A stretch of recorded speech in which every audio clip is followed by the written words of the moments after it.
पिलडाट ने आम इंतखाबात के हवाले से जायजा रिपोर्ट जारी कर दी, जिसमें 8 फरवरी के इंतखाबात को सबसे कम मुनसिफाना करार दिया गया है।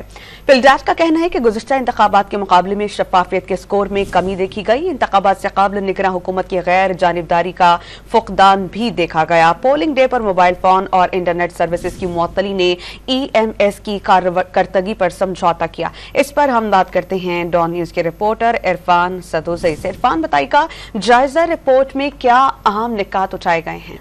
जी, पिलडाट ने जो अभी जायजा रिपोर्ट जारी की है उसमें उन्होंने कहा है कि जो मौजूदा इलेक्शन थे इनकी शफाफियत 2013 के बाद सबसे कम तर है। इसका मतलब ये है कि 2018 इलेक्शन हैं वो भी इन इलेक्शन से बेहतर थे, और इसमें खास करके फॉर्म 45 का जिक्र किया गया है कि इस जो ताखीर से अपलोड की बुनियादी तौर पे इलेक्शन एक्ट में ये कहा गया है, कानून ये कहता है कि 14 दिन के अंदर अंदर इलेक्शन कमीशन को फॉर्म 45 वेबसाइट के ऊपर अपलोड करना होता है, लेकिन ये 26 दिन के बाद अपलोड किया गया, जिसमें अवाम के अंदर तशवीश पैदा हुई और अभी भी लोग जो है वो डिफरेंट किस्म का फॉर्म 45 लेके चल रहे हैं जो इलेक्शन कमीशन ने अपलोड किया है। इसके अलावा ट्रांसपेरेंसी के ऊपर भी उन्होंने सवालात उठाए, और खास करके इलेक्शन डे के ऊपर जो इंटरनेट बंद था, इसके अलावा जो रिजल्ट मैनेजमेंट सिस्टम में ताखीर से नताइज दिए और जो प्रोग्रेसिंग रिजल्ट था वो भी सामने नहीं आया। अमन अमान की सूरत हाल के हवाले से भी इसमें उन्होंने तशवीश का इजहार किया और कहा है कि खास करके KPK और बलोचिस्तान में जो अमन अमान की सूरत हाल थी वो भी ठीक नहीं थी, और इसके अलावा सूबाई हुकूमतें और रियासती इदारे खास करके खैबर पख्तूनख्वा और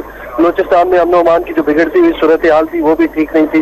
मोबाइल सर्विस के हवाले से उन्होंने खास करके तशवीश का इजहार किया।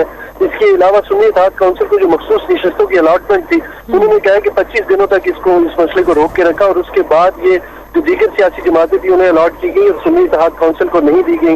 इसके हवाले से भी तशवीश का इजहार किया। उन्होंने कहा कि 2024 के जो आम इंतखाबात थे इनमें प्री पोल मरहले के लिए जो तशखीस का स्कोर था वो 50% था, और 2013 के मुकाबले में 62% ये जो है ये नुमाया तौर पर कम हुआ है। इसके अलावा इलेक्शन के दिन पोलिंग का अमल का जो स्कोर है वो 58% रहा, और ये 2018 के स्कोर से भी कम था जो 64% था।